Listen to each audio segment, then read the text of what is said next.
नमस्कार, आवाज एंटरप्रेन्योर के नए एपिसोड में आप सभी का स्वागत है, जहां हम आपको अपने खुद का कारोबार शुरू करने से लेकर उसे स्केल करने के तरीके बताते हैं। कुछ नया करने की चाह ही एक एंटरप्रेन्योर को जन्म देती है और उसके साथ अगर एक बढ़िया आइडिया काम कर जाए तो सफलता आपके कदम जरूर चूमेगी। 2004 में एक ऐसे ही आइडिया ने जन्म लिया जब 15 साल फाइनेंशियल सेक्टर में काम करने के बाद एस वेंकटेश ने वड़ा पाव बेचने की सोची। कैसी रही एक आम वड़ा पाव की ये जर्नी, आइए देखते हैं। मुंबई का फेवरेट स्नैक है वड़ा पाव, जिसे हम सब ने भले ही चखा न हो लेकिन इसके बारे में सुना जरूर है। लेकिन बहुत कम लोग होंगे जिन्होंने एक आम वड़ा पाव को एक सक्सेसफुल QSR चेन में ट्रांसफॉर्म करने की सोची। एस वेंकटेश उनमें से एक हैं। 15 साल फाइनेंस में काम करने के बाद वेंकटेश और उनके दोस्त शिवदास मेनन को इस देसी बर्गर को एक नई आइडेंटिटी देने का ख्याल आया और शुरुआत हुई गोली वड़ा पाव की। नॉर्थ में आप गए तो समोसा है, आलू पराठा है, साउथ में गए तो इडली डोसा है, यहाँ पे वड़ा पाव, रगड़ा पेटीज, भेलपुरी है। करे तो क्या करे। सो उन दिनों आउटसाइड VT स्टेशन मैंने was coming back in the financial services business, मैंने देखा कि 40 feet plus banner of A burger and McDonald का एम लगा हुआ था। उसी के नीचे एक ठेले में एक वड़ा पाव वाला वड़ा पाव बेच रहा था। जैसे मैंने अपना वड़ा पाव उठाया तो कहीं तो ही मुझे लगा ये जुड़वा बाई की कहानी है। एक वन इज बिटवीन बन, वन इज बिटवीन पाव, एक में मायोनीज है, एक में चटनी है, एक में लेट्यूस है, एक में चिली है। तो मुझे कहीं तो लगा ये जुड़वा बाई जैसा है। अगर बर्गर इतना बड़ा ब्रांड हो सकता है तो वड़ा पाव भी हो सकता है। हर QSR की तरह वेंकटेश का भी इरादा अपने बिजनेस को जल्द से जल्द फैलाने का था। 2004 में मुंबई के सबर्ब कल्याण में पहला आउटलेट खुला और देखते ही देखते फ्रेंचाइजी रूट के जरिए 15 और आउटलेट खुले। लेकिन इस अर्ली स्टेज में कंपनी को सामना करना पड़ा अपनी सबसे बड़ी चुनौती का। हमारा बिगेस्ट चैलेंज वाज कि फ्रेंचाइजी काफ़ी आ रहे थे, बट हमारे पास एक बिगेस्ट तकलीफ था वेस्टेज। माल खराब हो जाता था, फिर पिलफरेज, चोरियाँ होती थी। तीसरा था कुक के ऊपर डिपेंडेंट था, तो स्टैंडर्डाइज प्रोडक्ट नहीं था। तो वेस्टेज, चोरियाँ और कुक के ऊपर dependency was killing the business. Wastage और फ्रेंचाइजी की हेराफेरी से बचने के लिए कंपनी ने टेक्नोलॉजी का साथ लेना सही समझा। मैकडॉनल्ड्स जैसे बड़े इंटरनेशनल ब्रांड के back and partners vista foods के साथ हाथ मिलाए और स्टैंडर्डाइज्ड, हाइजीनिक और मिनिमम ह्यूमन इंटरवेंशन के प्रोडक्ट बनना शुरू हुए।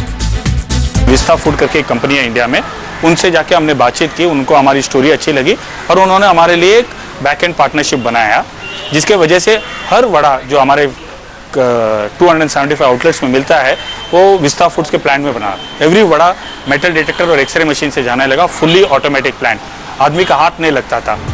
विस्ता फूड जहां कंपनी के लिए स्टैंडर्डाइज वड़ा बनाती है, वही कंपनी का खुद का भी एक प्लांट है जहां कंपनी फ्लेवर पर R&D करती है। ग्राहकों के बदलते टेस्ट और मार्केट में चल रहे नए ट्रेंड को देख कंपनी फ्लेवर सेट करती है और फिर उन्हें विस्ता के प्लांट भेजा जाता है। वड़ा का जो एक क्लासिक वड़ा है वो हमारा कौन सा है, चिली, जिंजर और गार्लिक का बना हुआ रहता है। दैट इज महाराष्ट्र में उसको हम टेसा बोलते हैं। फिर एक नॉर्थ में एक वड़ा बहुत पॉपुलर हुआ है, उसमें समोसा का फ्लेवर दिया गया है। साउथ में एक वड़ा बहुत फेमस हुआ है, वो पालक मकई जैसा फेमस हुआ है। फिर थोड़ा सा चाइनीज टच के लिए शेजवान वड़ा बनाया है हमने। तो फ्लेवर्स हम लोग बनाते हैं फॉर्मूला, और वो विस्ता के प्लांट में जाते हैं, फिर वो पोटैटो के साथ मिक्स होके अलग अलग तरीके के वड़े बनते हैं। तो हमारे पास आज करीबन 8 से 10 वैरायटी ऑफ वड़ा पाव है। टेक्नोलॉजी के चलते गोली वड़ा पाव की शेल्फ लाइफ बढ़ी है और साथ ही कंपनी के कारोबार को स्केल करने में काफी मदद भी मिली। आज गोली वड़ा पाव के देश के 15 राज्यों के 55 शहरों में 275 आउटलेट है और अगले 3 सालों में 1000 आउटलेट खोलने का टारगेट है। समवेयर वी फेल्ट इस धंधे के लिए बहुत demand outside Bombay and Pune है, जहाँ वड़ा पाव लोग सुना है, खाते नहीं है। तो इंटीरियर महाराष्ट्र में हमारे एक 70-75 स्टोर है। कर्नाटका में 100 दुकानें, उसमें से बेंगलुरु में अकेला 80 दुकानें, चेन्नई में 3-4 है, कोयम्बतूर में 3-4 है, हैदराबाद में 3-4 है, इंदौर भोपाल में 10-12 है, छत्तीसगढ़ में 10-15 है, गुजरात में है। 10 स्टेट्स में 100 दुकान आप अगर बात कर रहे हो तो एक 1000 दुकान की हमें पॉसिबिलिटी दिखती है। तो 250 से लेके एक 1000 दुकान अगले 3 to 5 years is what we want to do. Goli vada पाव अब तक एक FMCG बेस्ड मॉडल पर काम कर रही है, जहां कंपनी के एंड प्रोडक्ट को सबसे ज्यादा तवज्जो दी जा रही है। लेकिन अब धीरे धीरे कंपनी एक एक्टिव QSR मॉडल अपना रही है, यानी प्रोडक्ट के साथ कस्टमर एक्सपीरियंस को भी अहमियत मिल रही है। हम समझते हैं वड़ा पाव इज लाइक अमिताभ बच्चन, उसको बेचने की जरूरत नहीं, वो बिकता है अपने आप। तो हमने उस थ्रू प्रोडक्ट को स्टैंडर्डाइज किया और FMCG मॉडल में ऑल ओवर इंडिया सर्कुलेट कर दिया है। अभी FMCG मॉडल में क्या हो गया, कंज्यूमर आता है, फ्रेंचाइजी अपना धंधा करता है, तो वो वड़ा हमसे लेता है, पाव हमारे बेकर से लेता है, चटनी हम पहुंचा देते हैं, उसको सिर्फ दुकान लेवल पे असेंबल करते हैं, बेसिक ट्रेनिंग देते थे। अभी हमारे यहाँ काफ़ी QSR के लोग लग चुके हैं, वो हर फ्रेंचाइजी को जाके बताएंगे कैसा मैकडोनल्ड, कैसे डोमिनोज, कैसे पिज़्ज़ा हट कंज्यूमर को पकड़ के रखता है। 2004 में 30 लाख के निवेश के साथ वेंकटेश और शिवदास ने गोली वड़ा पाव की शुरुआत की। 2007 में कंपनी में एम्फेसिस के फाउंडर जेरी राव ने बतौर एंजल इन्वेस्टर निवेश किया और फिर 2011 में चेन्नई के वेंचर ईस्ट ने 21 करोड़ का निवेश भी किया। कंपनी अब अपने बिजनेस को बढ़ाने के लिए 50 से 75 करोड़ के सेकंड राउंड ऑफ फंड्स की तलाश में है। पिछले 3 सालों से मुनाफा और आज 45 करोड़ का टर्नओवर कमा रही गोली वड़ा पाव अगले 4 सालों में 150 करोड़ से ज्यादा का टर्नओवर कमाने की तैयारी में है। इस तरह हम लोग एक 45-50 करोड़ का टर्नओवर है हमारे सिस्टम में, एंड देखने जाएगा तो अगले 4 साल में इसका एक 4 times 200-250 crore turnover easily achieve हो सकता है। बट अगर इंडिया में पोटेंशियल देखा जाएगा तो 5000 गोली वड़ा पाव लग सकते हैं।